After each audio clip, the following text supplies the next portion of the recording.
Hello and welcome to our wrestling show that does not have a name yet. I really don't care about that at all. My name is Mr. Yusuck, and with us is LunaKage. Hello.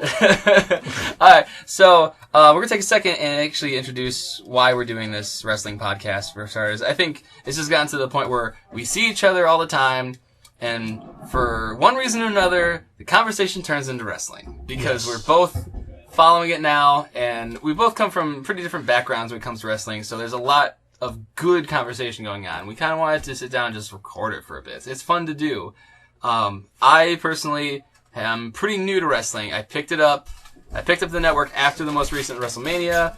I've flirted with it in the past, but given where wrestling was in relation to my childhood, I never could watch it because I was like 8, 9 when the Attitude Era was going on.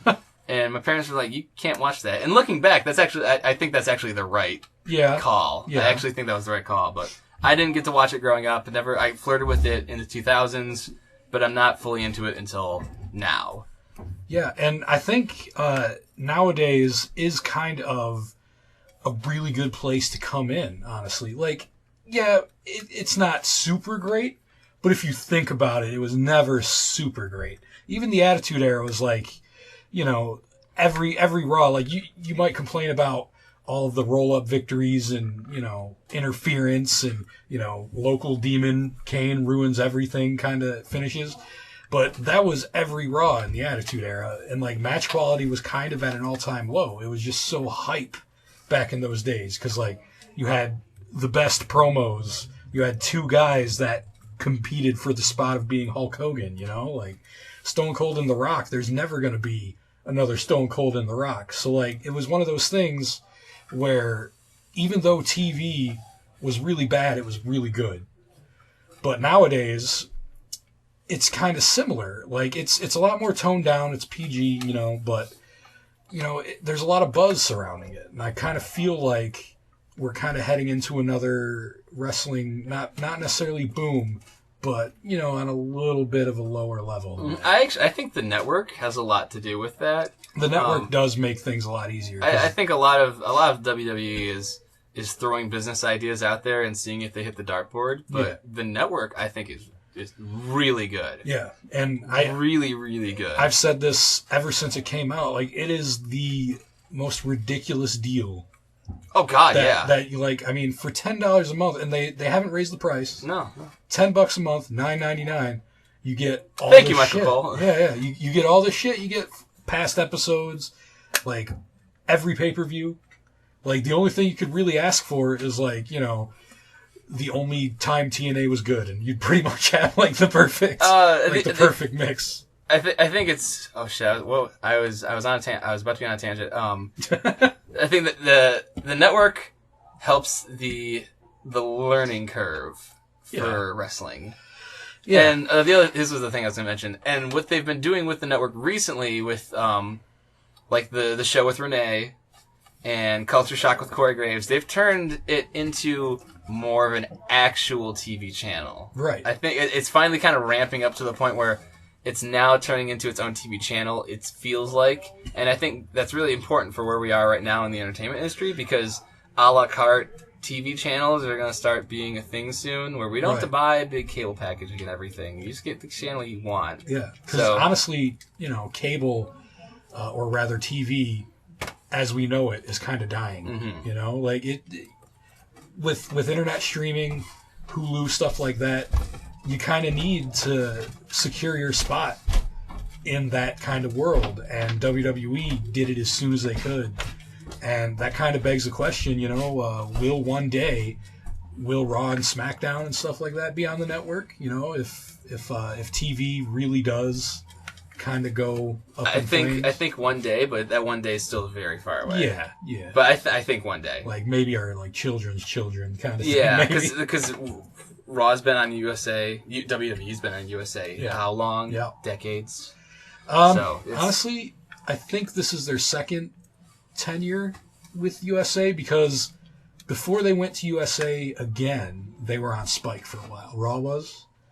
I remember. Actually, I remember that now that you mentioned that. I do remember that being a thing. Yep, it was USA. Wasn't USA TNN before, or am I okay? So Spike was TNN at one point. Really? Yeah. So that means TNN turned into Spike. Because I believe Raw was on TNN before it was on USA the first time.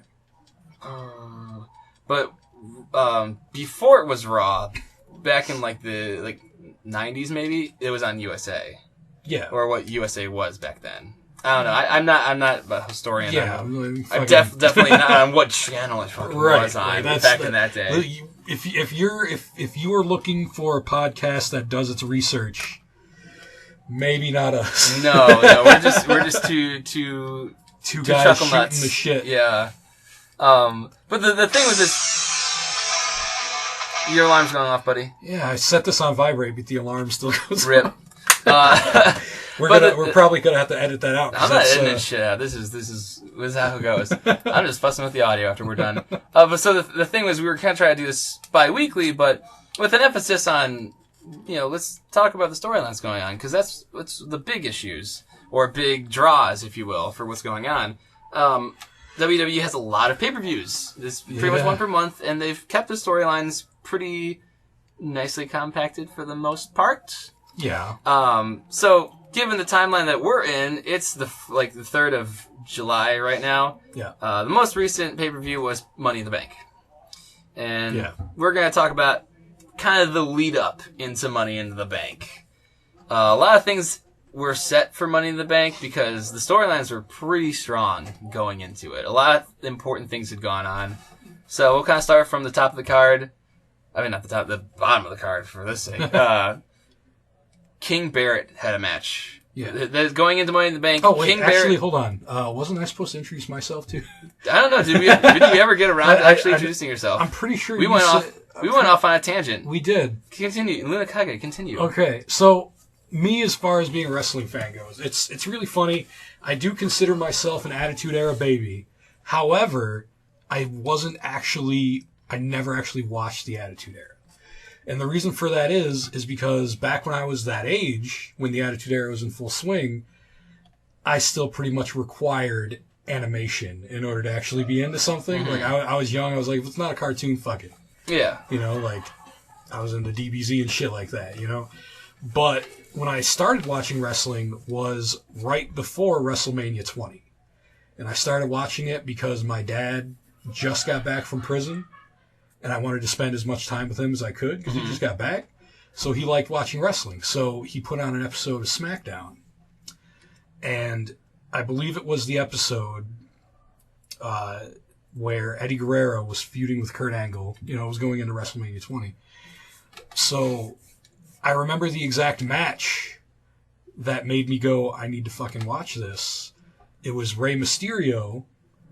It was a 6-man tag team. Rey Mysterio had Ultimo Dragon, and I want to say Billy Kidman, I might be wrong, but it was basically a 6-man cruiserweight.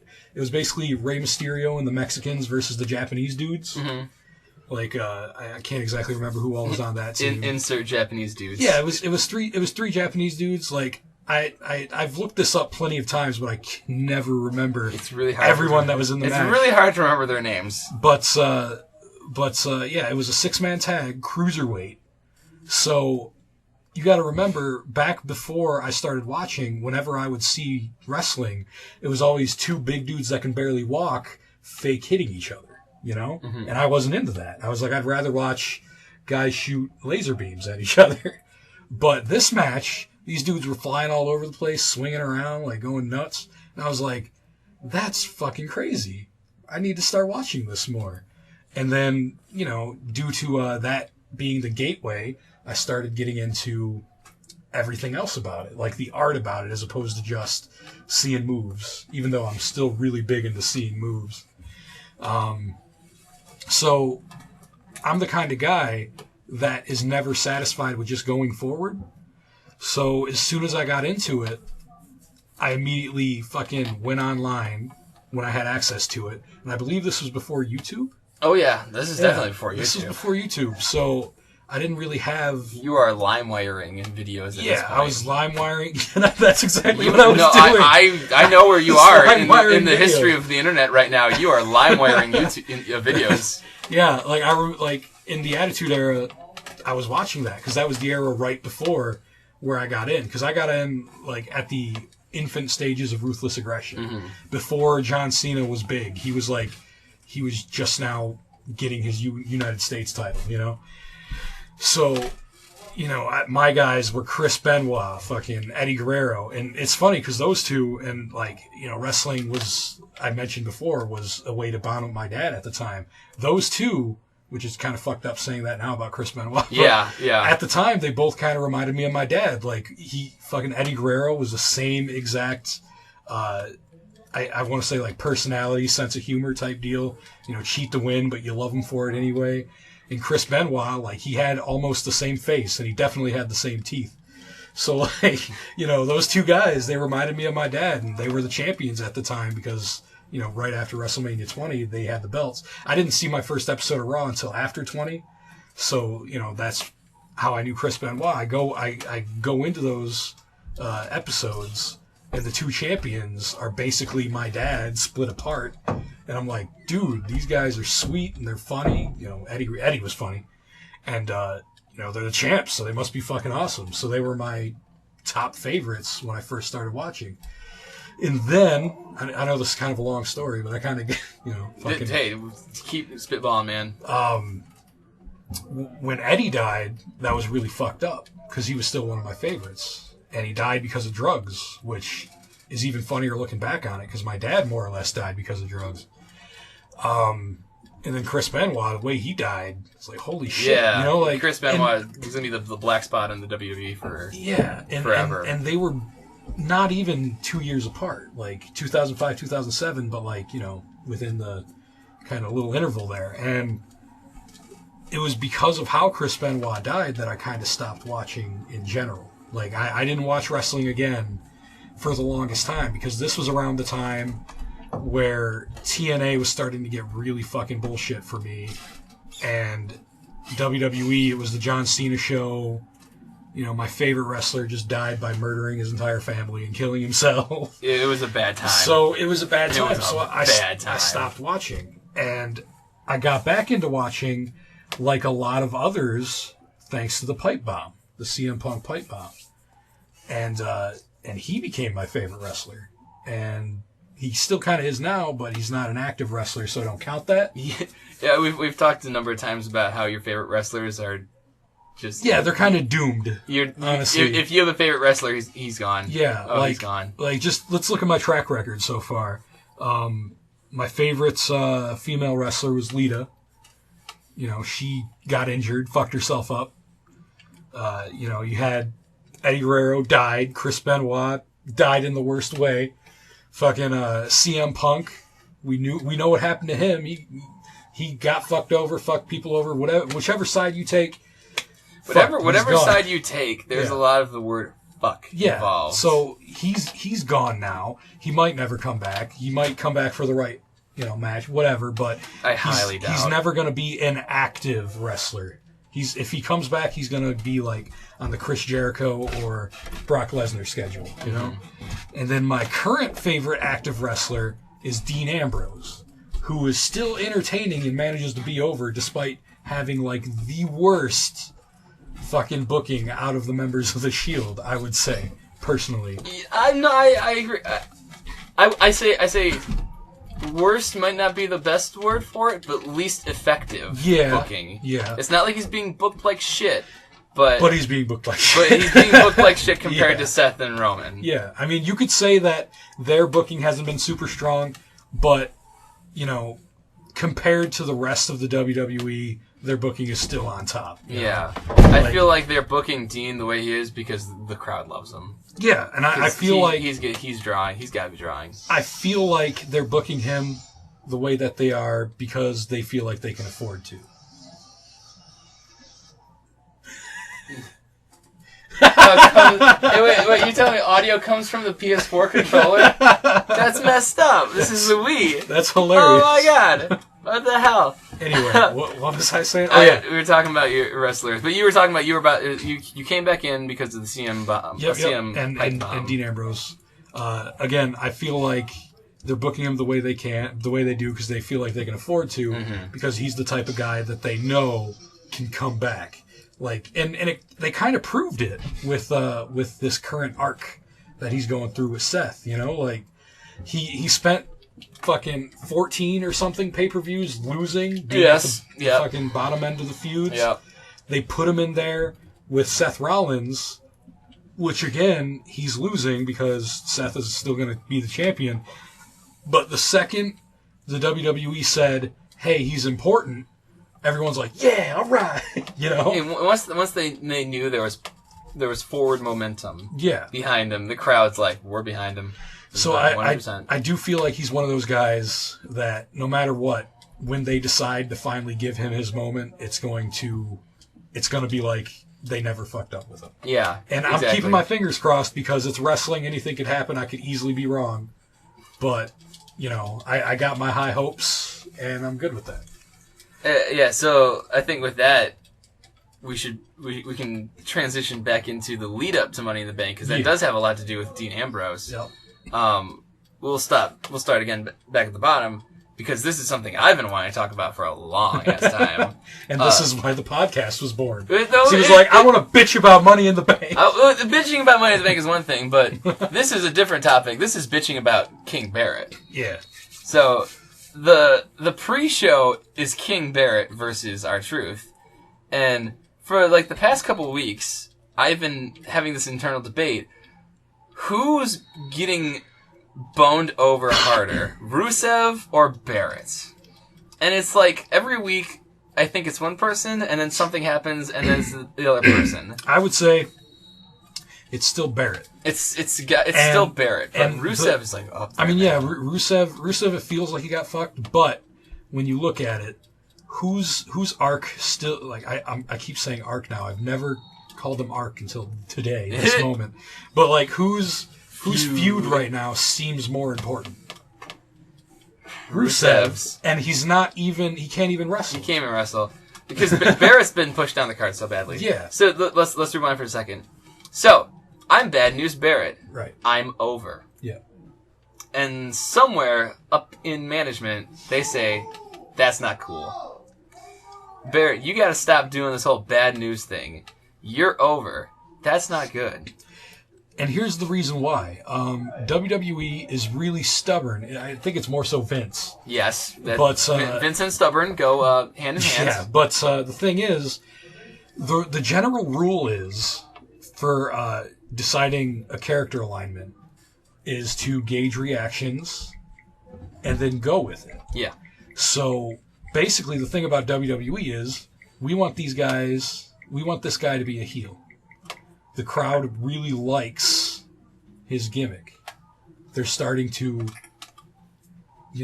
chant it along with him. Mm-hmm. So that normally would mean find a way to turn him babyface. Not necessarily, the do-goody babyface, but if what he's doing is over and it gets him cheers, go with it, turn him into a babyface. WWE is like, we want him to be a heel. What are the things that are getting good reactions? Let's have him not do that. And, it goes the other way too. Like, if somebody boos a babyface and doesn't like what he's doing, instead of turning him heel, they keep him babyface. Now, let me give you a good example of when this works, when this is good. The perfect example, and I know you will love this, it was the New Day. Mm-hmm. Oh, God, do I love this. They got introduced as babyfaces, shucking and jiving black people. Yep. Like the typical they Vince McMahon vision of black guys. Exactly. They look like members of Funkadelic and Parliament. Yeah. They are so black. Nobody liked them at all. So what did they do? New Day sucks. The negative crowd reaction booed them for like 3 solid months or something. And it was great. Then they turned them heel. Now they're an amazing heel unit. Now they are more over than Jesus. They are so... We'll get to them when we get to that point in the card. Yeah, but that's an example. The New Day. That's an example of how it's supposed to go. Mm-hmm. But due to how Vince McMahon and I kind of hesitate to give him 100% credit for it, but it's hard to say that at times because you do get wrestlers that are Triple H's boy / girl, and he's behind them. But at the end of the day, Vince is still the guy. Yeah. Vince is still the guy. And at the end of the day, what they want goes. Mm-hmm. It's not about what the crowd wants. And they do take suggestions. It's not like it always happens. No. But more than not, this is what happens. They stick with their guns. Bad News Barrett should have been a babyface the second he came back from injury after he got his shoulder dislocated or whatever it was. It was a shoulder dislocation. When he had to forfeit the title. When he came back, what did they do? They put the Intercontinental title back on him after having a match with Dolph Ziggler for the championship. And that still could have worked if Bad News Barrett was he came in and he just put on a good match with Dolph Ziggler. And he could have been a babyface, still took the title from another babyface, but he would have been like the anti-hero about it because the crowd still wanted to see him at that time. Yeah. But instead of that, they immediately establish, he's still a bad guy. He's still trying to cheat or something. I forget exactly. I don't even know what the hell they were doing with him at that point. But the second... They had told him, getting closer to Money in the Bank, they had already told him, stop saying bad news. Yeah. And so Barrett's stuck in this I am this gimmick, but I'm not allowed to be this gimmick. And I feel feel like he's dying. And fuck, now that you say that, he's just dying. I now realize one of the things you and I kind of were upset with is how they could have used King of the Ring to kind of put over Neville. Yeah. But instead they gave it to Bad News Barrett. Mm-hmm. And we were both like, well, why would you make him King of the Ring if you're going to immediately job him out to everybody? Yeah, the reason why, and this is the exact reason why, they don't want him to say bad news anymore. That's what we talked about. Let's back it up for a second and go over the storyline. So, Mania happens, and Bad News is not allowed to say bad news anymore. Yeah. So, he's stuck in gimmickless limbo, where he's called Bad News, but he can't do his gimmick. Yeah, the gimmick's more implied than it is demonstrated. He's not allowed to say, I've got some bad news for you. Yeah. So, they announced King of the Ring, which is a network-only, massive air quotes here, pay-per-view, including a variety of mid-carders, and then the fresh young Neville at the point. It gets to the finals, it's Neville versus Barrett. We're marking out for Neville because he's Neville and he's fantastic. Yeah, and even though you kind of had that feeling that there was no way. There was no way that he was going to lose because they were putting him over and the Bad News Barrett was already on the decline. So you were like, there's no way they're going to give Bad News Barrett something. Bad News Barrett was in purgatory. He wasn't in the decline. He was in between realms. Yeah, so we thought this is going to be an amazing way to put over this brand new guy without having to throw a belt on him or Especially something. Because every time they mention King of the Ring, they mention the illustrious history of King of the Ring and how King of the Ring helps promote the amazing talents and how it jumpstarts very important people's career. It kickstarts your career of a young person trying to, make a name for himself. I'm Austin, I'm King of the Ring, yeah. And that's my kickstart. I'm Brett, I'm King of the Ring, that's my kickstart. I'm Booker T, I'm King of the Ring. But what happens is that they put it on Barrett so that they have an official reason to then negate the Bad News Barrett gimmick entirely. Yep. And so now Barrett comes out in his royal scepter and flowing gown, cape, robe thing, and crown, and he's no longer Bad News Barrett. He's just King Barrett. And I mean, I don't know what the issue was. I think this is my question. Who did Barrett piss off in the back? Obviously had to be Vince. I think it was Vince because he had the audacity to be from somewhere other than America. Because I look at Barrett and I see a guy that's he's okay in the ring. Yeah, I like him. He's got a good look. He's got a good great freaking look. He's got a good WWE style. Yeah. He's huge. He's 6'7". Yeah. Whoa, he's fucking big. He's massive. That dude, and he is number one, if not like number two, if not maybe top 5 most cut guys in the WWE. And his the thing abs is, are rippling. Like, I think, 2010 or something, back when the Nexus thing was, like, still, like, kicking. I don't know if you've ever heard of it. I know of the Nexus vaguely. But Wade Barrett was the leader of the Nexus. Yeah. And during that time, like, they would go around and they'd beat people up, right? Yeah, but it was on everybody's lips. It was like, he's going to be the very first British WWE champion. Mm-hmm. You know, like, Sheamus got to be the first Irish WWE or it's Irish, right? He's Irish as all get out. But he got to be the first Irish WWE champion because he was Triple H's boy. Mm-hmm. And that, I believe that's the only thing that did it for him. I think that if he wasn't friends with Triple H, Sheamus would be the same as Barrett. Because fucking Vince does not like you if you are not from America.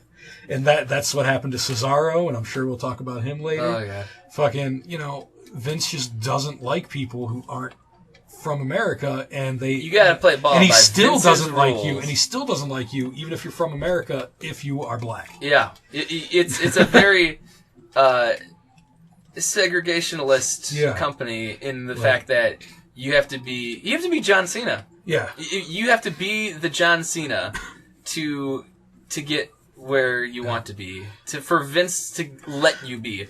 So moving into Money in the Bank, King Barrett's a jobber. Yeah. He's falling down the card ass first. It was Extreme Rules. Extreme Rules was we'll bring this up because this was interesting for a couple of reasons. Extreme Rules, it was supposed to be Wade Barrett or King Barrett versus Daniel Bryan. Yeah. Daniel Bryan was injured. Yep. And so the tag team match, this is important, was Kid Sorrow versus New Day. That was the pre-show, and that got moved onto the card, and Wade Barrett, King Barrett, would eventually go against the pre-show against Neville, who had just been called up. Yep. So Extreme Rules, Neville versus Barrett. Neville puts on a show because goddamn can Neville put on a show. Yeah. And so Barrett's already in the jobber position, and he's in the pre-show of Money in the Bank versus R-Truth, a.k.a. the number 2 biggest jobber in the TV right now, because there's obviously bigger jobbers. Yeah. Zack Ryder. Yeah, Zack. I'd go one further because this is fast forwarding to now. Jack Swagger. Yeah, he's mad because he's the thing. Pretty much in the same boat. Honestly. 2 weeks ago, King Barrett. It was in a squash match versus not squash match, but Jack Swagger came out to a jobber entrance to do the job to King Barrett. Yeah. And that was 2 weeks ago. Well, R-Truth talked or like made a vignette or something, or just showed up in the production somehow. And then last week, I was watching Raw, and Jack Swagger didn't get the jobber's entrance, but he came out and did the job to Barrett. And I'm looking at the TV, I'm like, didn't Jack come out last week to do the job? So he jobs to Barrett twice. Yeah. It was 2 weeks in a row, and I'm like, how far down the card are you that you have to have a dedicated jobber to job to make you look somewhat competent? Yeah. It's really, really bad. So that's where Barrett is right now. He's up shit creek without a paddle. Yeah. Poor bastard. Money in the Bank looks interesting. Because moving up to the Money in the Bank formal, we have the Battle of the Mid-Carders. And most of them are people that we like. Yeah. So we have Sheamus, Neville, Roman Reigns, Orton, Kofi, Ziggler, and then the last person to insert themselves in is the Authority's own Kane. Yeah. That was really interesting because there were a lot of names that I thought were kind of intriguing going in, namely Kofi. The interesting thing to me is that as soon as I saw it, I was like, oh, this is so that they can give it to Roman. Yes, and we'll discuss that once we get to Money in the Bank proper, but this felt like a big setup for Roman. Here's all these mid-carders, and then here's Roman, who is decidedly not a mid-carder. Who decidedly not a mid-carder. When you put 6 dudes who fucking never... well, I can't even say never, but who fucking are not doing anything right now, basically. The next most mid-card, the next most main event person was Orton. Yeah, he was in that. But basically, but he still wasn't really doing it. No, because he had been out of the picture for about a month, if not more. So when you put the guy who just main evented WrestleMania in a match with 6 dudes who weren't doing shit. With mid-card city. Yeah. You expect, and honestly, I think you and I disagree about this, but I really did feel like they should have actually went with Roman Reigns for this one. Like, I don't entirely disagree with you. Because, like, I mean, I know it's kind of like fantasy booking shit, but, like, I thought for sure it was going to be fucking, you know, Roman gets the case, Dean beats Seth for the title later in the night, and then Roman turns heel on his best friend by cashing in. And they actually kind of set it up that way where it looks like that was going to happen. Yeah. And, like, it was a case of WWE wanting so bad to be unpredictable that they just came off as mediocre. Yeah, so that's what Money in the Bank was looking like. It was looking like a blowout, more or less. Yeah. Nikki Bella versus Paige. Well, let's talk about who won Money in the Bank. Well, we're gonna go. You want to go down the card first? Was that not the first match? That's the first match. The pre-show was there's the pre-show, and then the first match was actually Money in the Bank. Yeah. Do you want to? And let's spitball right here. Do you want to talk about leading up to Money in the Bank and then Money in the Bank? Do you want to go through each match separate? Because we can talk about what happened during Money in the Bank right now, because a lot happened during Money in the Bank. I mean, it's good for me. Like okay, let's do it right now. It was mid-card city. It was, and it'll make more sense when we talk about the ending to it. But it was mid-card city. Yeah. And truthfully, it looked pretty good. I enjoyed the match a decent amount. Like, I mean, it still had your spots from, like, you know, the Ziggler. Yeah. There was one thing that we forgot about lead up, and I think this was on SmackDown of all things. Because that explains why I forgot about it. I tried to watch SmackDown. The week SmackDown is before the pay-per-view. Yeah. Because I feel like they usually throw something not important in there, but usually something that's fun. Yeah. Like when there was the triple threat match at whatever the hell pay-per-view that was at Payback. Was that Payback? They had the Shield triple threat match with Orton. Yeah, with Orton. Yeah. Orton was a picture of that. That's right. Sonic 3 and Knuckles, basically. Yeah, really. Yeah, and Knuckles. During SmackDown, the last segment was like Dean like throwing a plate of cookies at Seth.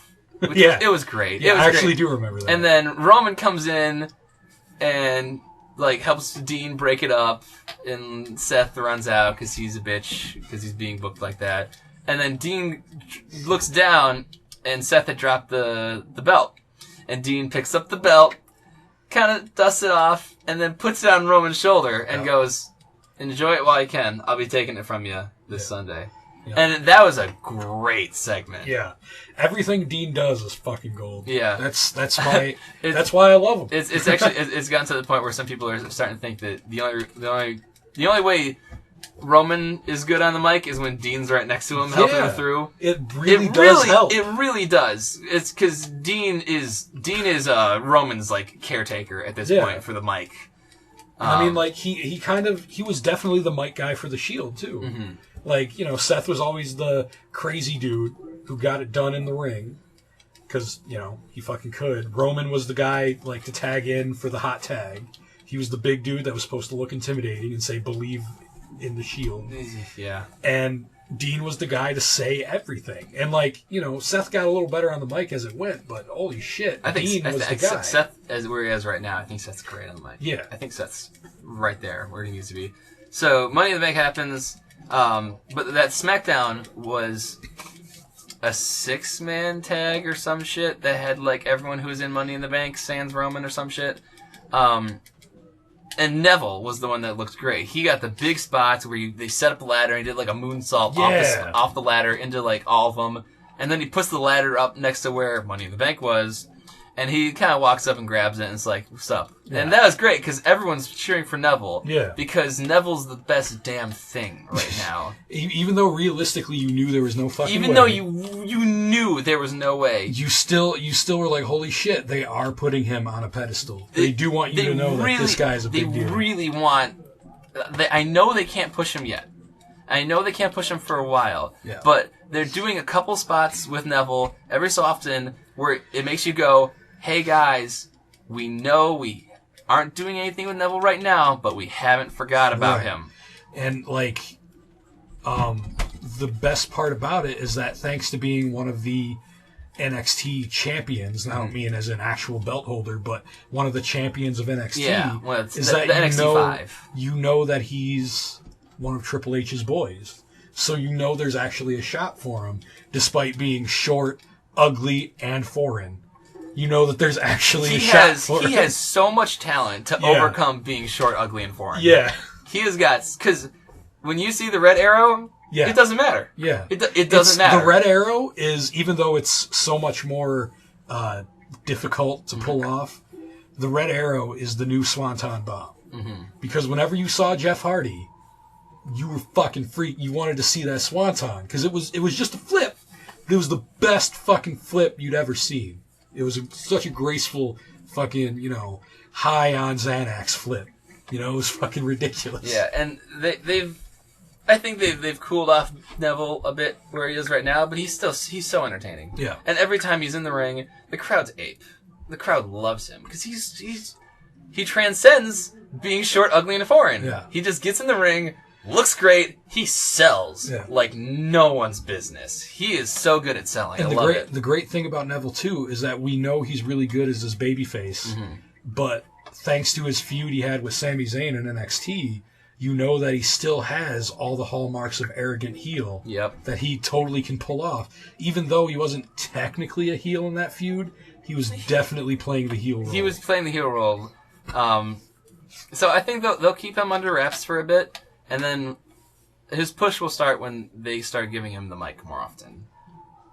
Think so? I think so. Because I kind of think they need to keep him away from the mic. Really? Until they turn him heel one day, maybe not even ever, but I think as far as giving him the mic goes, because he's not great on the mic, his accent's still really thick. I think he's okay on the mic. His accent is what holds him down, but I think his mic skills are okay. I would say that he's one of those guys that you should really just let the in-ring stuff speak for itself. Mm-hmm. And that's what's getting him over, is his in-ring stuff. Like, I don't think anybody loved him more when they heard that one promo he had on that random Raw. They still were like, oh shit, it's Neville, Like, that he's one of those guys that you could throw in a random match that doesn't really with anybody. And they do. It's funny you bring that up because they do that. They do that. And the thing is, it works. Like, he comes out second, or last, rather. And, it's a guy that maybe you don't necessarily want to see wrestle right now. Mm-hmm. He cuts a promo, or it's like, I'm fucking, authority figure comes out, and it's like, we're going to put you in a match, and, this is who it's going to be. And then Neville's music hits, and everyone's like, yes, fucking Neville. Yeah, I might get to see that flippity-doo he does. And he's got a lot of flippity-doo. Yeah, he does so many flippity-doos. He's got so many flippity-doos. He's great at all of them. All of them look crisp. And he's just one of those guys, like, you put him in a match, and that's... shit's going to get done. And, leading back to the point, he looked good in Money in the Bank. Yeah. He had a lot of good spots, and everything looked good. And so, I wouldn't say anything significant happens up until the point where Roman Reigns is about to grab Money in the Bank. Yeah. And then the lights go off, and you hear, POP! Yep. And... It was a good impersonation of that. That's how it goes. POP! And lights go out. Bray Wyatt appears at the bottom of the ladder, and Bray Wyatt pushes the ladder over, and Roman doesn't get Money in the Bank. Might I say, and I'll append this, or is it append? Oh, anyway. Amend. I will, amend this with, I will preface this. Yeah, preface. I will preface this by saying Bray Wyatt is probably my second favorite guy right now. I feel you. I feel you on this. But, and it's funny because I'm really not huge on Roman, but this was like, I've never ever been as disappointed to see his entrance than I was at this very moment. Yes. Because I'm like, no, because this means you're going to feud.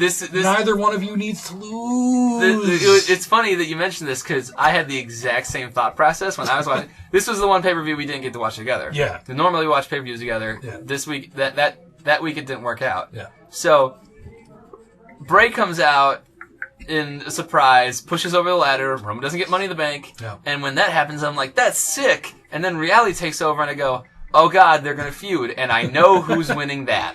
Yeah, and that's the disappointing thing. Like, Yeah. I think, like, I'm perfectly fine with them wanting to push all 3 members of the Shield, including Roman. Like, Roman's, it's not like I'm one of those guys who's like, fuck everything Roman is all about. No, because he's just as important. Like, that Shield reunion is not going to mean shit if one of those 3 guys is bringing up the rear. Yeah, you know? So all 3 of them need to have that rocket. All 3 of them need to fucking get it done. I do believe Roman should be the last of the 3 to get the title, but I think that how they choose to push him and who they decide to send him over is not doing him any favors, because Bray Wyatt's not bad in the ring, but these 2 are not going to have a good match. No. Like, I don't foresee it at all. Like, I think Bray's good, but I do think he needs a decent dance partner to actually work with, because he's not exactly a ring general, I wouldn't say. And I could probably say that about Roman too. Like, I think the feud's a mismatch almost, because Bray is all about the promo. Yeah. And he cuts great promos, and Roman doesn't. Yeah. And so, but in the ring, Bray's not the best, and really neither is Roman. So it's kind of this mismatch, like, feud of like, well, who's helping who here? Yeah, this is the exact opposite of what a good feud is supposed to do. It's really supposed to get the heel over as a heel by being a heel. Yeah. And it's supposed to get the babyface over by overcoming adversity or whatever, like, however you want to fucking imagine it. But neither one of these guys can really afford to lose, because at this point, who hasn't beaten Bray Wyatt? Yeah, Bray Wyatt is sliding down the card. Yeah, he needs a win, and the thing is, they try and keep him special by not, like, pretty much the only segments he has on any given Raw is, like, him doing a short promo. Yeah. Kind of hinting at the next guy he's going to be feuding with, which would totally work in a universe where people are excited to see Bray Wyatt. Yes. But since they're not, and it's like, oh, it's another Bray Wyatt fucking promo where we don't know what he's talking about. The last time that happened, the payoff just was not there. Yeah. Because he had a number of promos talking about someone, and that someone turned out to be Ryback. Yeah. And that feud was like, who cares? Yeah. And the only cool thing from that feud, and I saying cool is probably a misnomer, because it's actually very much not cool. They were outside the ring, and Bray Wyatt does a senton on Ryback. Oh my and God! It had to have broken his ribs. It had to have legitimately fucked him up. Straight up broken his ribs. Like, oh my God! It looked wild, though. Yeah. Oh God, did it look wild? It looked good. It looked good, but looked good. Ryback must have lost a rib on that one. Oh my God! But you know what? That's the only thing I remember from that feud. Yeah. Because nothing happens. Yeah. And I actually don't mind Ryback all that much. He's not that great, but I don't mind him. I like Ryback. I don't mind him. Like, I like Ryback when he's used right. And I think Ryback fell into the same thing that they did with Bray Wyatt. Mm-hmm. You know, like, they're doing things with him, but they're doing it wrong. Yes. Where's he at right now? I mean, like, I guess we'll get to where he's at. We're kind of getting ahead of ourselves, but yeah. Anyway, let's wrap this back up because Money in the Bank winner is very important. Oh. Is it though? Okay, so let's go through everyone who's in Money in the Bank for a second. There's Neville, who could have a good reason for having Money in the Bank because everyone loves him, and he could easily be a guy where he loses his cash in because he's a good guy, so he could be like, I want to challenge you fair and square to an actual match. Exactly, he could totally do that. Yeah, we have Roman, who could easily have Money in the Bank for like a million storyline reasons. Like we have Orton, who could have Money in the Bank to get back into the main event scene because he's been knocked out of it for a month or two now. Yeah, and again, since he is a good guy, if they're not planning on turning him, he's another guy that could lose by having an actual match. Yeah, we have Ziggler, who people like well enough to maybe have Money in the Bank. I don't know. I would have creamed my pants if he got money. I would have loved it. I would have loved it. But I'm talking about like reasons for having Money in the Bank. Yeah. We have Kane, who has obvious reasons for having Money in the Bank because he's the authority, so he can control it. And could you imagine the kind of storyline shenanigans? Oh my God! Because the thing, and I know we've gone on a million tangents. I love Corporate Kane. I love his promos. I love him being on the mic. I will say, I've never considered Kane a promo guy, but when he was shouting, like literally hollering at Seth about how they could have fucking picked El Torito. Oh my God! One of the best promos. I think he's really underrated on the mic as Corporate Kane. So there's a perfectly good reason for him to have it. And then Kofi, I would have loved to have Money in the Bank. Yeah. Because New Day have the tag titles right now, and if Kofi had Money in the Bank, that would just give New Day more time to be on TV and more time to do wild stuff and more time to just be hysterical. They're fantastic. So everyone had reasons, but there's one last person in Money in the Bank that we haven't talked about, and that's Sheamus. So what has Sheamus been doing? Nothing. Who wins Money in the Bank? Sheamus. Yeah. Makes sense to me. Makes sense to me. Fucking okay. Book it, Vinnie Mac. Here's the thing though, and as much as I think it's kind of a waste, they have kind of booked themselves into a corner with Brock Lesnar being the Superman that he is. That they have. And I do firmly believe that, I mean, I could easily be wrong about this, but I firmly believe that Sheamus has Money in the Bank for the sole purpose of him taking the pin so Seth can retain. Yes. I think he's the failure monkey for this one. It's kind of shitty to think about that because like you totally the failure monkey for this one. Because like who wants to see Sheamus as WWE champion again? No one right now. Who's he going to cash in on? No one. Yeah. So like him, that's where we are right now. I 100% believe he's going to lose his cash in regardless. Yeah. I feel like there's no way around that. Yeah. So that's where we stand right now. It's a pretty disappointing end because we don't like where he is. I do feel like if that's the case, fucking they should have given it to Neville because it would have been such a good way to put him over. Exactly. And still have him be the guy that makes it so that Seth can keep the title. Because he could have easily been like, you know what? I want to make an even bigger fucking impact on this fucking industry. I'm going to make this match at... What are we at now? Battleground? Yeah. Yeah, Battleground. I want to make this match at Battleground an official triple threat. Like, before the match starts, because, you know, he's a good guy, wants to prove himself. Yeah. He's like, before this match, you know, he maybe even announces it the next fucking night on Raw. He's like, you know what? Or the next night after Brock Lesnar came back. Yeah, that's right. Be like, you know what? Make that a triple threat. I want to be the guy to pin Brock Lesnar. I think there's a million more things they could have done with that. Yeah.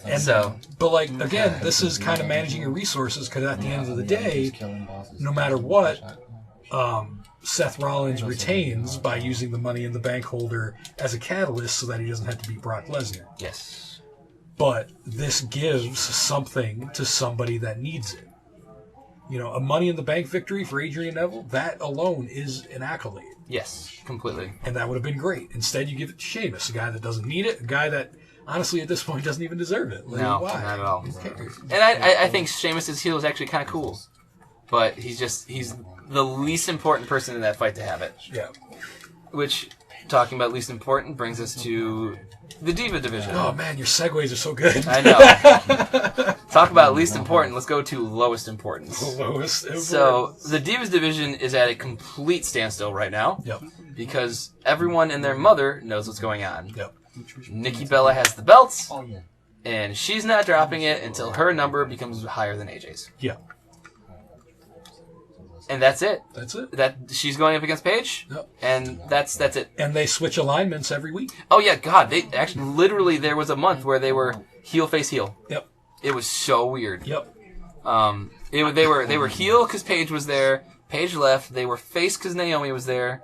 And then Paige came back and they were heel. And it was just the wildest, dumbest thing, and no one cares. Weren't they big John Cena baby faces during their entire feud with Naomi? Yes, they were. And then the second Paige comes back, like they're suddenly the bitches who are holding heels. the divas hostage, and there was no actual turn involved? No, there's bitchy heels. Turn on a dime. It doesn't even... How many times are they going to switch alignments in the Divas division in general without an actual turn? Like that, it's so horrible. And I know I don't want to segue, but God, NXT's Diva division is so good, and God, the WWE's Diva division is so bad. Yep.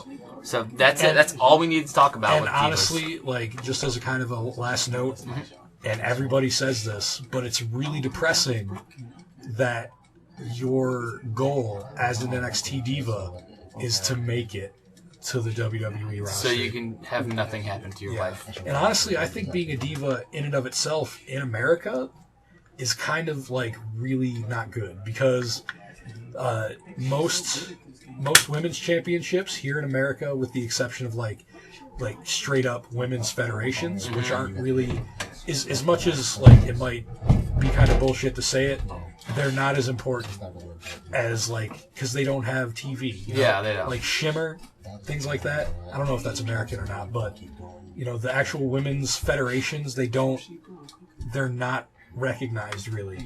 Like, they may be great, they may be great places to be as a woman wrestler, but you're not going to get accolades. You want to make it to that stage of being, you know, on TV. You want to make it into WWE. But when you're a championship, which is basically your equivalent to the WWE World Heavyweight Championship, your best WrestleMania moment is going to be a title that literally means and is treated like less than the fucking Cruiserweight title was back in the day. That is your giant accolade. It says a lot when literally on Paige's first day, she did what a guy like Chris Benoit took his whole career to do. You know, that was it. Where do you go from there? Paige won the Divas title. That's it. What? That's it. Win it again? That's it. Like, you're done. Like, there's nowhere else to go. And since the Divas division is bad in general, the only point is to make a paycheck and maybe get to fuck one of the wrestlers. Like, what else are you gonna do? What are you gonna do? What are you gonna do? It's depressing. Yep. And I could only one day hope that all the divas in the main roster get sent back to developmental, and that the divas in NXT get to go up. But it's not going to matter. It doesn't matter. I know in my heart of hearts it doesn't matter. Yeah. Talking about segues, I look over at the set list and I'm like, wow, here's a great segue. Talking about things that don't matter right now is this feud. Going into Money in the Bank, so Elimination Chamber, which was great, saw Ryback take the recently vacated IC belt. So Ryback is now your IC guy. Which was great, because even though the match that he wanted in was kind of boring, especially for an Elimination Chamber match, like him getting it, finally. You know? It's his first belt. So golf claps to Ryback. He's finally got his first belt. What do they do with Ryback? What's his first feud for after having the IC belt? Two guys no one's gave a fuck about. For how long? For so long. So long. So, leading into Money in the Bank, he has got a feud with Big Show and Miz. Because nothing says, this is a match I want to see, like a match the Big Show's in. And it's actually so comical, because during Money in the Bank, it's Ryback versus Big Show, and then in like 3 minutes, Miz enters and causes a DQ. Yep. And the It was match a Raw is over. segment. It was a Raw. It was a Raw segment. Funny story. Well, you know where I live, but basically it's more or less a corridor. It's a basement, but it's a long stretch. Where I watch my TV is basically out of view for where I play my guitar. And you know what I did the second this match came on? I was like, well, now's a good time to go fucking diddle around for a little bit. Yeah, do anything other than this match. And as soon as I heard the bell, I came back. I was like, what happened? Oh, look, a DQ! A DQ featuring who? The Miz. I was like, I'll never get these 3 minutes of my life back. Yeah. And I did something that was a little bit more worthwhile. I will mention that I think it was either 2 weeks ago or 1 week ago on Raw. It was Miz versus Big Show, and Ryback was on commentary, and Ryback was actually really good on commentary. He's a funny guy. He was really funny. There's a section where like Miz gets thrown into him, and Ryback like jumps back, really scared, and goes, "Oh God, I got some Miz on me." Yeah. And I was like, "That's great! That's great!" Yep. Why are you stuck in this feud with Big Show and Miz? Because they suck. They don't know how to book people, and they still want to give these guys spots on the card. Yeah. You know, like Big Show realistically should be a guy that makes appearances even like more seldom than Brock Lesnar. Yes. In all actuality, Big Show should be the new fucking Undertaker at WrestleMania. Mm-hmm. And not that he should be put on that kind of pedestal because right now he should be on the appearance schedule. Yeah, but I mean, not even just that, but like should be on the appearance schedule of Sting. Beating him is supposed to be a big deal because he's a giant. Yeah, but it's not a big deal because he's beaten all the time. And because of this, every time he goes into a feud, he needs to move over new stars and beat a bunch of other guys to establish again that he's a giant. Then he gets beaten and then fucks off. That's what he does, and none of his matches are entertaining. No. So that's why the entertainment should come from, is this guy going to be able to take down the Big Show?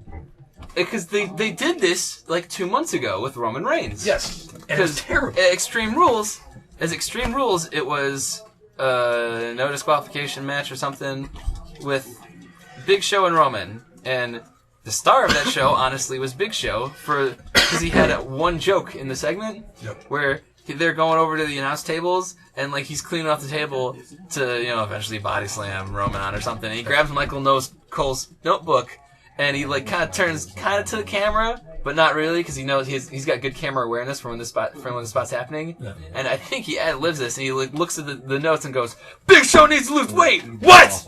It's just something like that. And it's funny. It is like really good. But then the rest of the match happens and then Roman wins by putting him like heaving the announce table onto him. By cheating. By doing not like both him and Cena did this. In the two most recent Last Man Standing matches, they did something that's not technically supposed to be legal. No, but it was a no disqualification match, granted. Well, no, because the thing is, the count is supposed to stop if you in any way interrupt them from getting up. So what did Cena do to Bray Wyatt? He threw something on him, stood on it. If he just threw something on him, fine. But standing on it, ref should have stopped the count, told him to get the fuck off. Same thing with Roman. He threw the announce table on him, stood on it, thus preventing him from getting up with his own body. But the worst part is that the match happens, Roman wins, and no one cares. No one cares. So that's how that feud's going. But thankfully, we have the best feud coming up next, which is Cena versus Owens. Yeah. This is grade A programming. Yep. And it's so funny that I think week in and week out now, after years of, oh God, I hate John Cena, now we've gotten to the point of, it's John Cena's segment? Thank you, God. And here's the exact reason. The reason why people hated John Cena is, one, he refused to put anybody over clean. Yep. Two, he was always in the main event with the main title, not allowing anybody else that breathing room. Here, what he is essentially doing is putting over a new talent, strong as fuck, even though this particular match, Owens didn't win. But, and he's also not necessarily wrestling the WWE main event style here. Mm-hmm. He's basically being like, all right, bring in those indie guys. I'm going to wrestle an indie match with them. Yeah. So he's putting on good matches now. With a million spots. With a million spots, with guys who really could use the rub. He's in the mid-card instead of being the main event of the show every fucking week. He's in there, and he's putting in that fucking effort. He's doing things that he never did throughout those 10 years he was on top. And, the biggest thing, the reason why a lot of guys are like, okay, this is fine now, is because John Cena gave up the spot that he took from CM Punk when CM Punk was the champion. CM Punk was the mid-card WWE champion. He held that belt longer than anyone else in the modern era, but he was what? He was in the main event of the half of the show. Air quotes, yeah. Yeah, he was in the 2-hour main event, meaning in the middle of the show, you saw your CM Punk segment. Yeah. In the middle of the pay-per-view, you saw your CM Punk match. But everyone knows that the main event is not till the very last freaking segment. Yeah. So. And meanwhile, during that entire time, the only time CM Punk got the main event of a pay-per-view was when John Cena was in the match or John Cena was out on, injury. Mm-hmm. I think there might have been 1 or 2 times where he got the main event over Cena. But other than that entire year and 1/3, CM Punk had the title, John Cena was in the main event over the WWE champion. and that pissed off so many people. One of the main events John Cena had over CM Punk as the champion, which, by the way, was CM Punk versus Daniel Bryan during this particular pay-per-view for the WWE title. Guess who main evented that pay-per-view? John Cena against who? The authority figure. Was he a wrestler? Well, he used to be. Was it Triple H? No, it was no. It was John Laurinaitis. Oh, God. It was not a match. It was literally the main event of the show. Oh, God, you're going to love this, too, because you don't remember this, do you? I do not. You're going to love this. I did not watch this. You're going to love this, and this is kind of going on. You're going to love this. All right, the main event, John Cena versus a non-wrestler. Basically, think of John Cena versus Michael Cole. That's basically what this was. John Cena was fucking with him the whole time. Could have won 40 different times, but decided to keep fucking with him. He's the babyface, but it's okay because people hated John Laurinaitis and they wanted to see this happen. So, what was the purpose of this match that main evented over CM Punk versus Daniel Bryan for the prize of the company? What was the finish? Big Show came out, turned on John Cena. John Laurinaitis won. The next pay-per-view, the main event, by the way, still not for the title, John Cena versus... I was going to say Brock Lesnar, but that would have been cool. Brock Lesnar! Versus Big Show, not for the title, in a cage match. And the audience cries. The audience did not give a fuck. Who cares? But going back to now, we have John Cena versus a guy who could use the rub, firmly getting the rub. And yes, he lost clean on this day, but he still beat John Cena clean as fuck. Yeah. The previous pay-per-view, and no matter what, you can't take that away from him, because this is something that, again, John Cena, I don't think ever lost clean to CM Punk. No, that's mine. I don't know anything about John Cena losing cleans. It's foreign territory to me. And another friend of mine who started watching again around the same time you started watching, he wasn't there for the whole John Cena regime. So literally, like, during the entire first match of Cena Owens, he was like, "Can John Cena be pinned?" Like, he was getting into it to the point where he was like, "Is this even a possibility?" Yeah. And then he did. I may have not been watching during those times, but I knew what Cena's power level was within that company. I knew what they were doing with him. Yep. I wasn't sitting down watching every week, but I knew what the gig was. Yep. So Cena versus Owens 1 was massive. Yep. Cena versus Owens 2, you know what? Still massive. It was still a fantastic match. Yeah. Maybe a little mad that Owens didn't win. If anything, there's two things I'd like to say about this match. One, I don't particularly like when you have to kick out of your opponent's finisher twice. Yeah. I think then it becomes a little bit too... It just kind of becomes lame. I like matches where he did the finisher, he kicks out, and then the other guy does his finisher, and the other guy kicks out, and they're back in neutral. Yeah. But then when you have to do that a second time, I think that's a little rudimentary. And I can understand, but I've discussed this with you before, is that WWE is, because the only moves with power levels are finishers, they need to use them in the place of other big match-ending moves. Like, for example, back in the old days where a guy could be pinned off of a very well-placed DDT, you're not going to get pinned now off of a DDT. No. So, during the old days, when you would see those DDTs that you're surprised they kicked out of, replace that with a finisher nowadays. Yeah. You know, the match structure is still the exact same. If they were to be better with their finisher usage, we would still see the same exact match. Just instead of seeing 3 AAs, we would see that last AA, but then we'd also see, like, a double underhook, like Brainbuster, and, a fucking springboard stunner, like shit like that. Yeah. But instead, it's got to replace it with the finisher, because those are the only moves with a high enough power level to pin a guy. So, when somebody, and like I explained this to you too, when somebody kicks out of the first finisher, that can be predictable.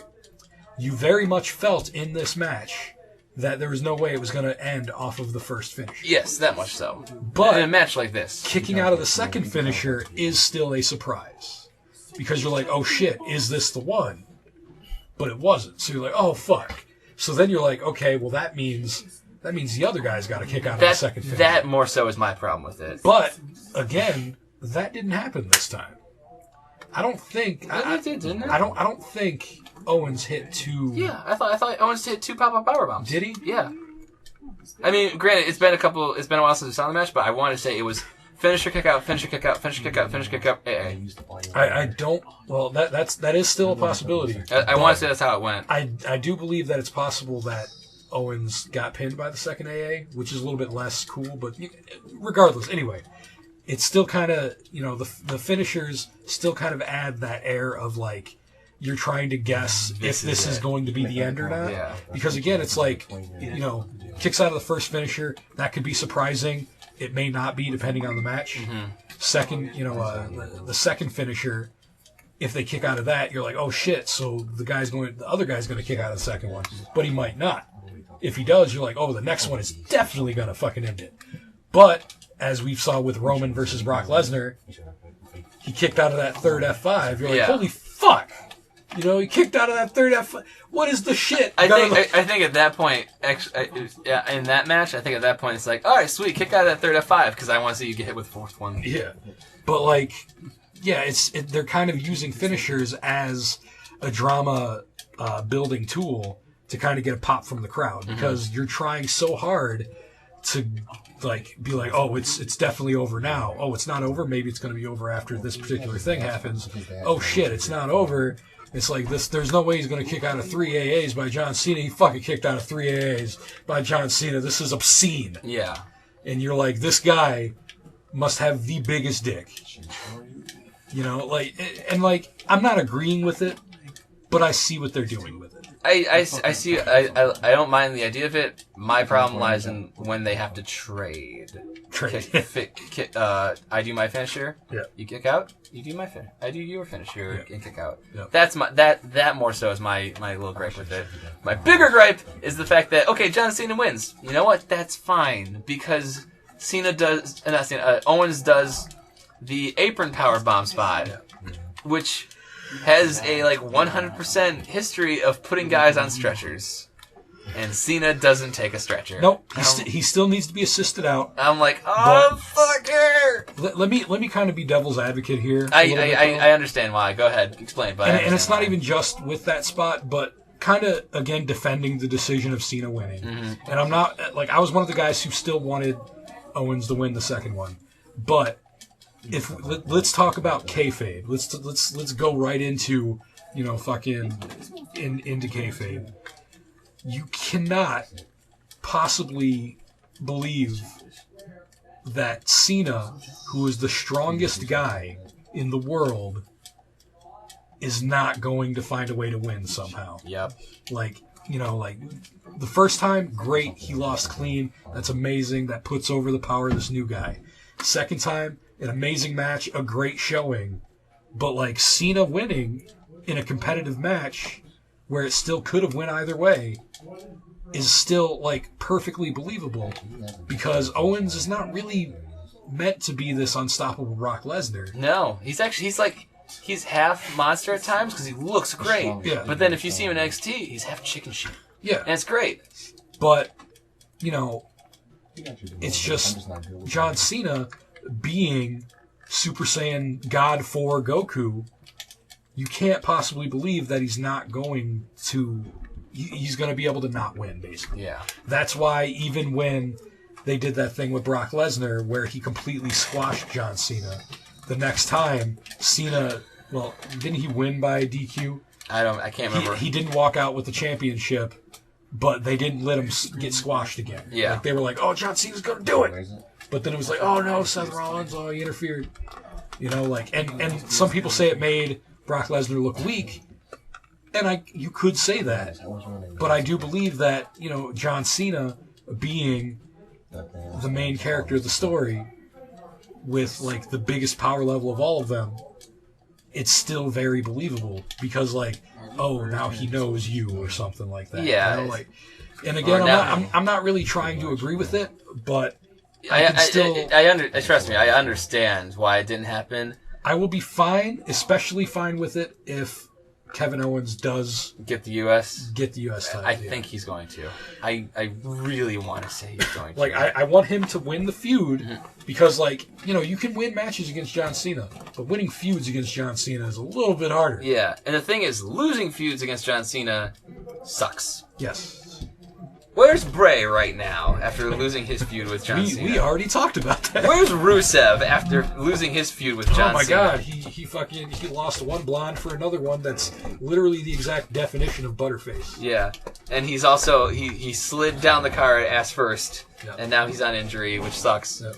But Rusev is nowhere near where he was when he was feuding with Cena. Yep. We've had some bad matches on this card already, Luna, but we're about to talk about the absolute worst. Luna, how great are A New Day? They're great. How great was the tag division when you had Tyson Kidd and Cesaro versus A New Day? Amazing. Fantastic. We could have just had that same match for like the next year and I would have been fine. It would have been great because you also had other tag teams that are pretty competent and entertaining with the formation of new tag teams that are very fun. You had your jobbers, you had Los Matadores, and you had the Ascension. Those are your jobbers. Which is sad. It is kind of comical and sad that the Ascension are just mega jobbers. After being like beasts in NXT, they come over and they're like, "Hey, we're the new jobbers in town. Yep, I nice guess to meet the neighbors." They didn't buddy up with Triple H enough. They were Triple H's boys apparently. They were NXT champions because they were Triple H's boys. I thought maybe one of them is foreign. There we go. Maybe one of them is half black, and we don't know. There we go. But then you had Lucha Dragons. Yep. Who were great. Which is also funny because I just realized there's now two Latino gimmicks. Yes. Like they can't just let them be normal. Well, I guess that'd be pretty boring. I don't know. It's just the blatant racism in the WWE. Yeah, they're just so hilarious. The highly accented stereotypes to the point of racism. It's like if you're going to be a Mexican wrestler, you're either going to be a chulo, if I'm even pronouncing that right, or you're going to be a luchador, or you're going to be some stupid ass thing that you would realistically not be. No, exactly. Or you're gonna be a chulo, a luchador, or you're gonna be option C, and option C is not good, no matter what it is. Yeah. And you had the primetime players, which are okay. And then, right around this time, Eric Rowan and Luke Harper reformed as Super Swamp Brothers. And what have they been doing? Nothing. God damn it. It sucks. because I think Harper is up there with all of them in terms of...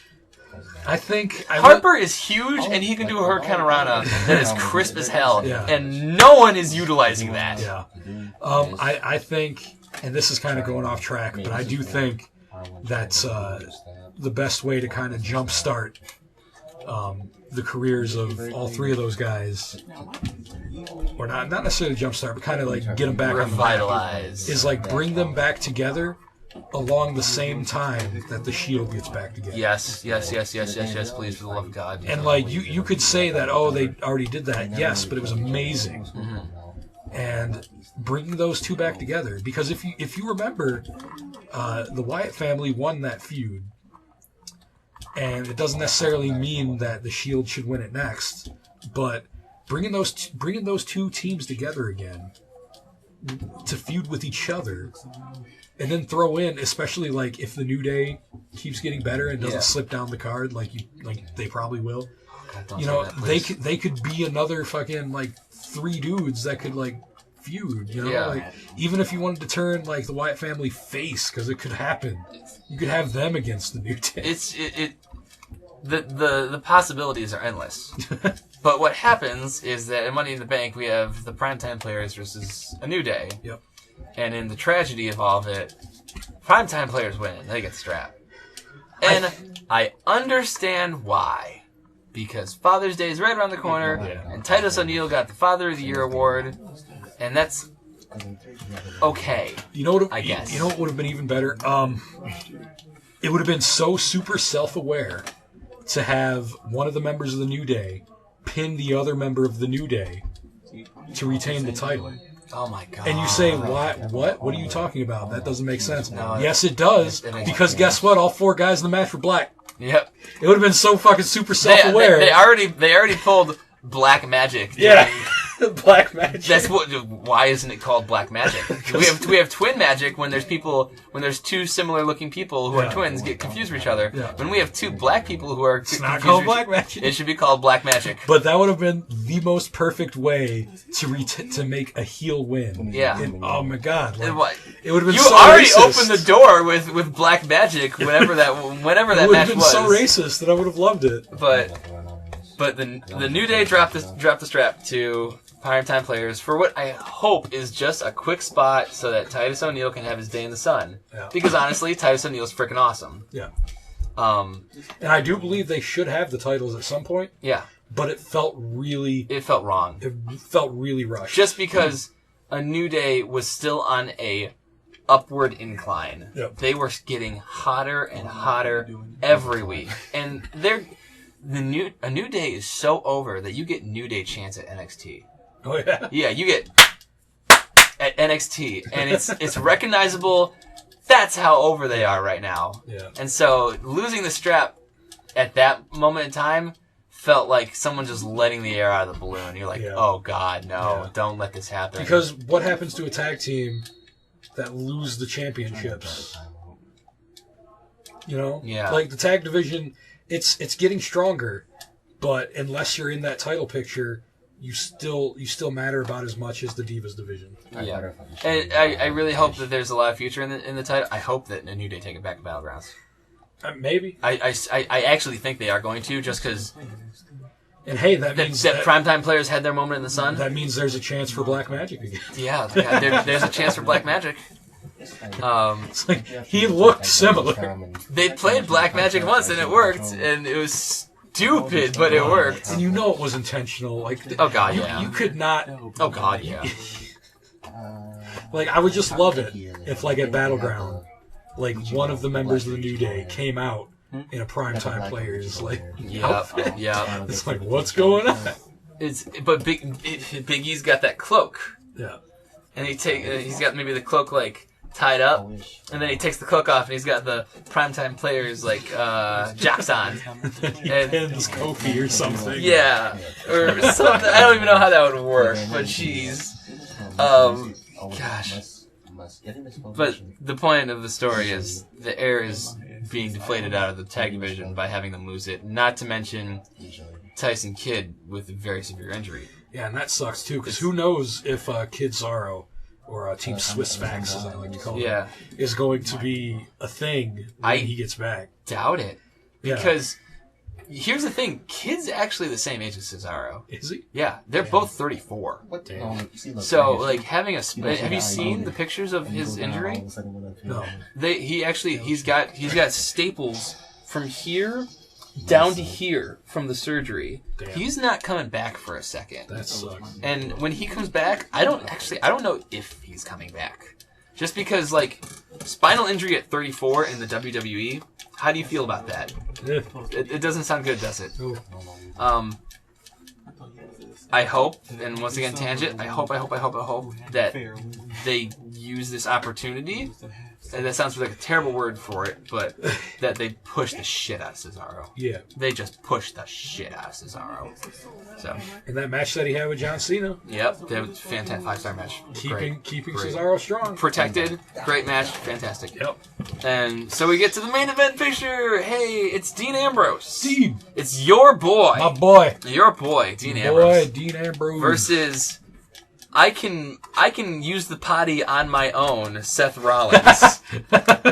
It's a good way. Look at me, mommy and daddy. I can use the potty by myself, Seth Rollins. And he got the job done. Yeah. And, like, we talked about this. You didn't like how it happened because you wanted to see Seth win it a little bit more strongly. Yeah. To kind of push the point home a little bit more. I think so. Because this is why.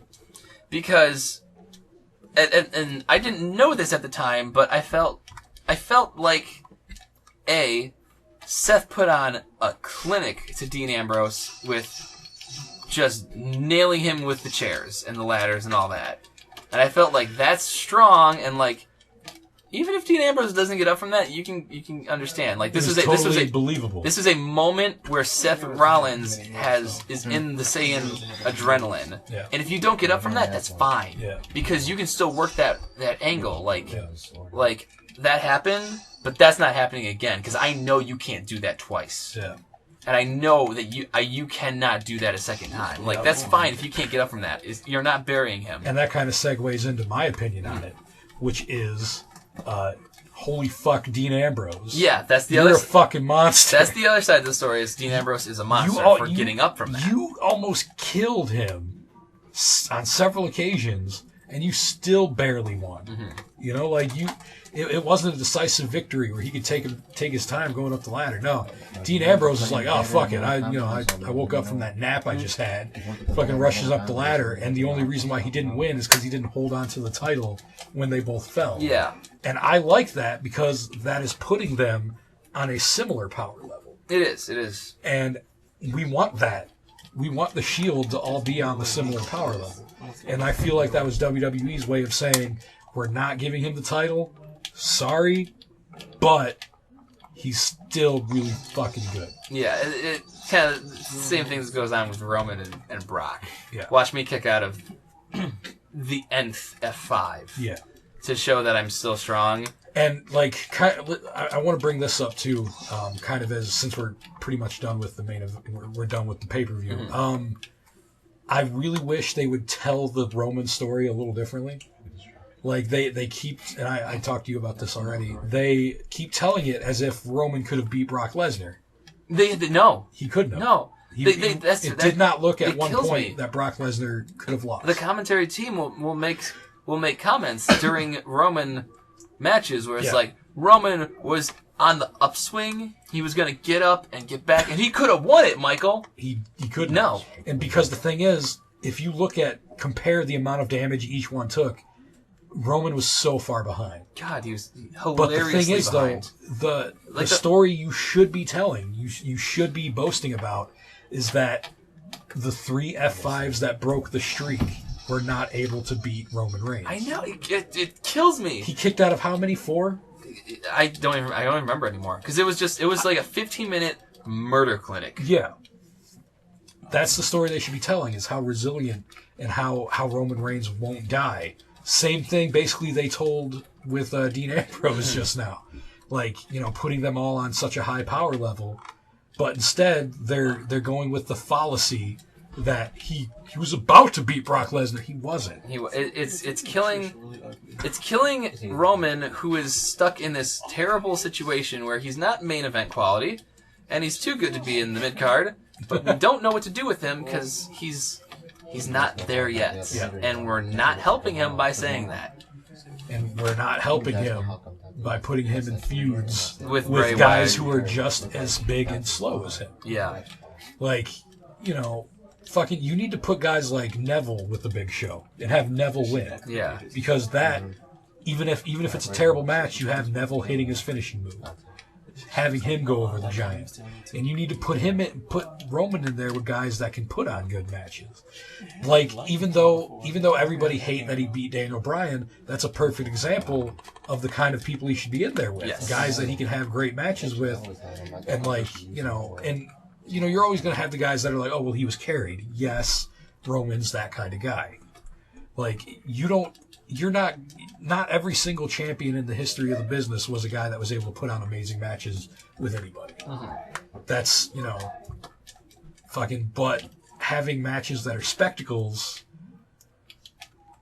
and putting him in there with guys that can put on good matches, then you still have the benefit of having guys like Ziggler, like Daniel Bryan, like Seth Rollins in the main event, but still not necessarily having them win the title, because even though they're losing to Roman, they're still putting on good matches in the main event for the title. Yes. And that still gives you the hope that one day, maybe a Dolph Ziggler or a Daniel Bryan or a babyface Seth Rollins, because he's the champion now, but those guys will have the title and be able to still put on good matches with who the fuck ever.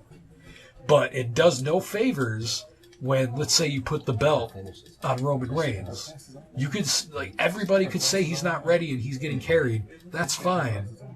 But it's awful when you have him and you put him in there with the Big Show, with Kane, with fucking Bray Wyatt, with fucking guys that he shouldn't be in there with guys that you know it's not going to be a good match. Wait, you see the feud. 30 seconds after Bray shows up, our reaction was the same. Even though we weren't in the same room, our reaction was the same. Yeah. Oh, God. Yeah. Great. Here we go. Yep. Bray Wyatt's going to lose again, and they're still going to try.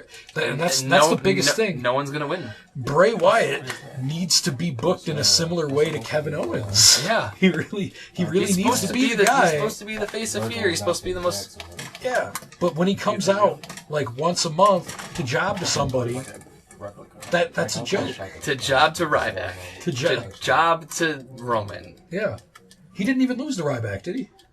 I'm pretty sure he won that match. Did he win that feud? I'm pretty sure. Like, it was only one match. That's the worst part. I don't remember because outside of it didn't matter. Outside of Ryback losing a rib, nothing significant happened because all of the build-up in the promo. Like, it's Ryback you're talking about? Yeah. The void of personality? At this time, he was like a void of personality. And you're like, is this what he's talking about? But, like, instead, if you were to put Bray Wyatt up against guys like Daniel Bryan, which we know we could have an amazing match with because Royal Rumble, what was it, 2014 or 13? I forget because that's when the year changes. But the Royal Rumble before WrestleMania 30, he was in the curtain jerker with Daniel Bryan, and it was the best match on the card, easily. It was amazing. Like you need to put Bray Wyatt in there, in the same with the same guys that you need to put Roman Reigns in there with, guys that he'll have a good match with. So that, like, when he beats them, it can look like it was important. It can look like it was a big thing. Like, you need to put him in there against guys like Neville. As much as Neville shouldn't be losing, he's the kind of guy that can still put on a great show. And even though he loses, you're like, all right, that's cool. That was fucking awesome. Mm-hmm. You know, like, fucking putting him in there against guys like Seth when they inevitably turn Seth babyface.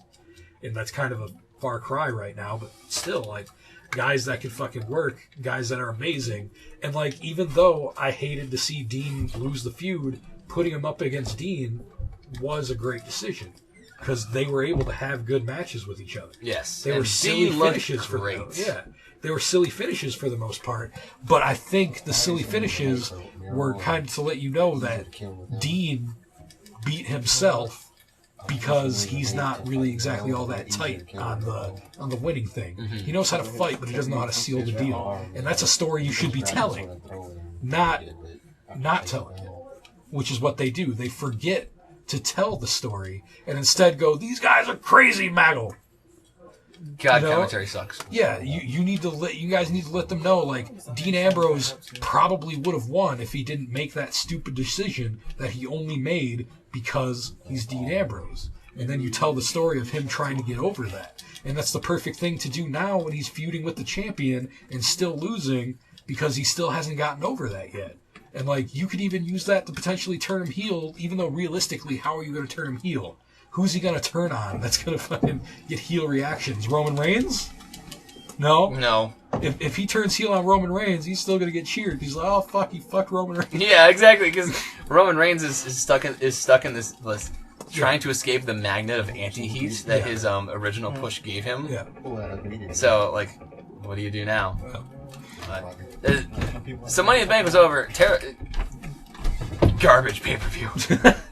Outside of a couple matches, everything that you did not want to have happen happens. Yeah. And it was just a lot of looking at the screen and going, why? Yeah. Why? What are you going to do for this? There was a lot of that. And it's kind of telling how, like, after those two great pay-per-views that we all watched together, the one that we don't was that. Like, it was, I took it as a sign, personally. Elimination Chamber was like, oh God, it was fantastic. And then you get to Money in the Bank. And even the bad matches felt good. Yeah. So you have Elimination Chamber, which was, like, announced a week before it happened or something like that. Still had the best build-up in, like, the last 10 years. And it blows Money in the Bank out of the water. Yeah. So now we look forward to fucking... Beast in the East is tomorrow morning. Beast in the East. Which I don't know if anything's too significant. I mean, by the time this hits the airwaves, that's already going to be over. Beast in the East will already be Let's over. just assume Brock Lesnar won. The only thing I care about with Beast in the East is this. Kofi's against Brock. Yeah. But I've heard that that's a placeholder. Really? Yeah. That I have heard rumors. I don't even know where these rumors got started from, but that Cesaro might be the one wrestling Brock. Really? Like, I mean, I guess there's more of a story there, but at the same time, it's like, like, I'm sure it could be a better match. I think it'd be a better match. I think that's another thing that Cesaro could do that and look strong. He could. And look strong. That's if they decide to do that. But that's playing with the kryptonite right there. Yeah. So Battlegrounds is 2 weeks away now. Something like that. So I think our next show is already going to be another pay-per-view. Yeah. Pay-per-view review. Pay-per-view review because. All I know about that could be the name of the show. The PPRV. PPRV. Paper review. Paper review. Give me your money. We'll tell you what our opinions are. I don't know. We'll see. But the only thing that's announced so far for that is we know Seth and the Authority are versing Brock Lesnar. Oh shit. Cena and Owens for the U.S. belt. Has there been an IC belt match announced for that? Announced? No, but it's probably going to be either a triple threat or some configuration. I think it is actually a triple threat. Yeah. But I don't pay attention because no one cares about this dude. No one gives a fuck about this dude. But Primetime Players versus New Day. Hope to God the New Day get the straps back. And then there's probably some obligatory Divas match. Some configuration of Divas that we don't know if they're heel or face. Let me know when we finally get over that number, and then maybe I'll pay attention. and then we could probably be certain that King Driver is going to lose the opening match. Yeah. Or the pre-show, if there is a pre-show. If there is a pre-show. I mean, it's put 5 in the morning. Holy shit! No. I'm talking about this. The Battlegrounds. pay-per-view. Battlegrounds. Yeah, never mind. Because it's only 5:30 in the morning because this is happening live in Japan. Right. So it's a regular event. Beast in the East is a regular event over there. But I think that does it for us. So you can follow us on Twitter, guys. Yeah. Like, comment, subscribe, favorite. Retweet. This Steam review was helpful. I am Mr. Usuk at MRUSUK. I am LunaKage at the only LunaKage. Capital THE, capital ONLY, capital NLU. Fuck it. LUNAKAGE. That's how you spell my name. I'll probably spell LunaKage at some point within editing this and where it ever gets this hosted. We'll be back to talk about Beast in the East maybe. And maybe we'll have a name because we can't put this up without having a name. We can put this up without having a name. I don't know. It's the internet. Who cares anymore? Shit. And we'll talk about Battlegrounds. Anyways, thank you for watching and listening and all those nice things. Yeah. Yeah, bye-bye.